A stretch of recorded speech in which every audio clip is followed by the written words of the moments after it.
This is the Geek, Episode V. Going to talk about Thor. See, just wanted to...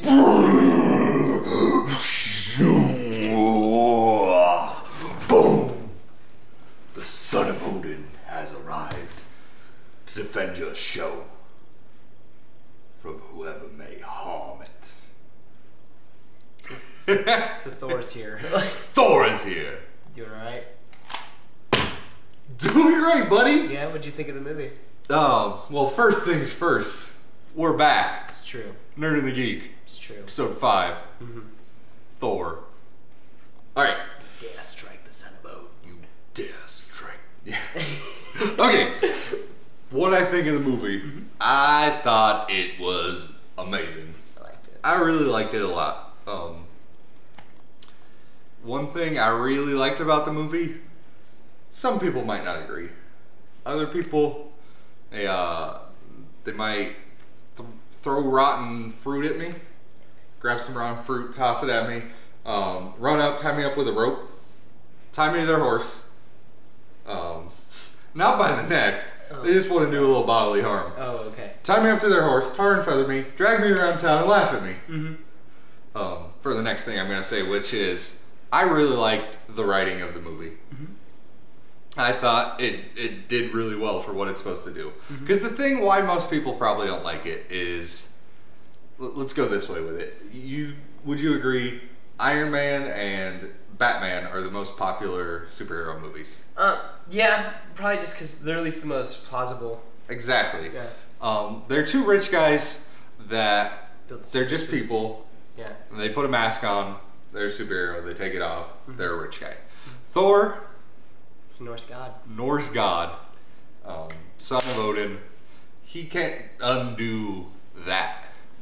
It's who he is, and that's what's really out of reach for most people, and after what they've expected with everything else. But I thought they did a really good job writing for the movie. There's cheesy parts, but they're meant to be cheesy because Thor doesn't understand. It's true. That's like when he grabs a cup of coffee. I like this drink. But I mean, like, and that's kind of like one of the neat things about it, I guess, that like, you know, you throw this like larger than life thing and just throw it into our reality. And the writing was good. I think you'd agree. The characters were well casted and just great characters. It's true. I mean, like, I wasn't really a big fan of Thor, I'll be honest. Like, I made a lot of fun of him, but then, like, I don't know, like, I really liked the character, at least in the movie. Like, I mean, I felt for him. Like, the acting was amazing. It was very, very good. Yeah. Yeah. Very much so. Like, go ahead. I don't know, I just really liked the character of Thor, and then also, like, Loki was really, really sweet, and Odin was really, really cool. Hopkins. I mean, and then even, like, the human characters who had no powers, like, Natalie Portman did an amazing job. Yeah, and that stupid girl from Nick and Nora. Kat I don't even Dennings, I think's her name. Okay. I hate her. I would. Hate's a strong word. I'm not a fan of her. That's better. But in this movie, she was hilarious. She was really fun. She played her role well. And I think that was that's one of the things I really liked about this movie. Is like there was a lot of slapstick and stuff that just kind of like you wouldn't like. I don't know. You wouldn't really catch it from like a normal superhero movie, which I really liked. I don't know. There was. I don't know. And then also I liked the love story that was there. Like, because it's non-existent in the two like the two Marvel movies that we have so far that are in this like verse, and like I don't know, I like that it ended on a happy, like, well, a glimmer of hope ending, I guess. Like, made like gives me that like lump in my throat.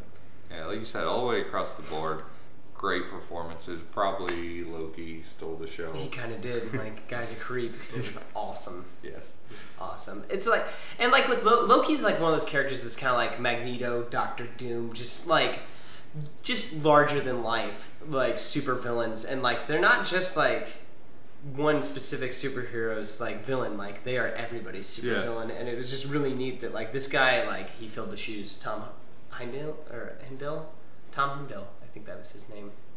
We could be wrong. I think it's Tom Hindle. It's Tom. Anyway, whatever. Tommy. He filled the shoes and did an amazing job. Yeah. So he did it really well. I think no one could disagree with us, or we'll fight you in Star Wars trivia. Yeah. The one complaint I probably would have about this movie is, okay, I saw it twice. Once in 3D and once in 2D. And there's parts of this movie which are dark. When they go to Jotunheim to Ice Planet. fight frost giants, it's Ice Planet. You get all these really dark shades. It's a dark couple of scenes. Mm-hmm. And then when you're seeing it in 2D, it looks fine. It looks dark like it's supposed to. But you go see it in 3D, you put basically sunglasses on to get the 3D, and it's far too dark. You don't know what's happening. Mm-hmm. It's just a mess, and that's something that I really would like to be fixed, because it just took me out of a lot of the movie the first time I saw it, because I didn't know what was happening. It's true. I didn't see it in 3D, but I can understand that. I don't know. I want to, like, you saying the Jotunheim thing, like, I don't know, the sound was awesome in this movie. Like, just the sound effects were so cool. Odin's smacking things with the staff. Every time that staff hit anything, I was just... Yes, sir. Yeah, I'll do whatever he says. Exactly. The Destroyer, like, every time it opened up its face, just destroying things. Yeah, a lot of little cameos that were kind of sweet. Oh, yeah. A lot of fan service in this film. You had Bullseye, or this guy. I read too many comic books. So we got a new character in the Marvel universe. Hawkeye. Not Bullseye. Hawkeye. Not Green Arrow. No. No other archer or gunman. Yeah, it's true. You see a person walk up to a table full of guns. Grabs a compound bow. Grabs a bow and gets up into a little hawk's nest. Yeah. Pretty cool. Yeah. And then also, in my opinion, probably one of the best Stan Lee cameos. Yeah. Just nice little funny bit. Yeah. You see him in a truck. Trying to pull the hammer out. Meow meow. Trying to pull Mjolnir, the hammer, out of the ground. I also like the fact that they referenced both the Iron Man and the Hulk in it too. Yeah. Which is kind of like just pulling this big thing all together, in which I really like that. Yeah, the Iron Man was pretty laid out for less comic privy people. They were talking about gamma radiation, the scientists taken by S.H.I.E.L.D. earlier in the movie. The last fan service, little complexing to most people, even people who read comics. Yeah, I had no idea. If you stay after the credits, you see Black Cage, or Nick Fury. Nick Cage. Black Nick Cage. I want to see that movie. Yeah. Black Nick Fury.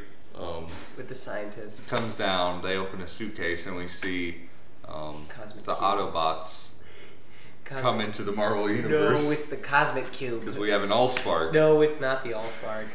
We see the Cosmic Cube. Which will be in Cap, supposedly. Yeah, the Nazis will have it. Yeah, we'll see it, because that's pretty cool. One little thing they left out at Comic-Con last year, they told us that we would see Infinity Gauntlet, and we didn't see it. Didn't see it, so probably just show up in the Avengers sometime soon. Maybe Thor 2 or something. Maybe Thor 2. If you didn't know, Thor and Captain America's already signed for sequels. This happened before either movie came out, so ride that cash train. Yep. Is there anything I will have words with thee. Sorry. Anything you didn't like about the movie at all? I guess I wish that that some of the side characters got a little bit more screen time. I loved the fact that the three warriors and Civ looked like they freaking walked out of the comic page. It was insane. They all acted Volstagg should have been fatter. Volstagg should have been huge. Way fatter. But other than that, giving people some bear hugs. Yeah, it's true. But Fandral looked like he just walked off the comic page, and they all acted just like how they should. It was awesome. I wish that they get more screen time. But you know what? It's okay. Thor 2. You know what I mean? And people also complain well, there's way too much Asgard and not enough Earth. Well, guess what? The story required more Asgard, and it was building it all. You need to know what Thor's all about. Yeah, because you just get a guy on Earth that's acting Nordic. Yeah, it doesn't make any sense. Yeah. So kind of strange. I liked it.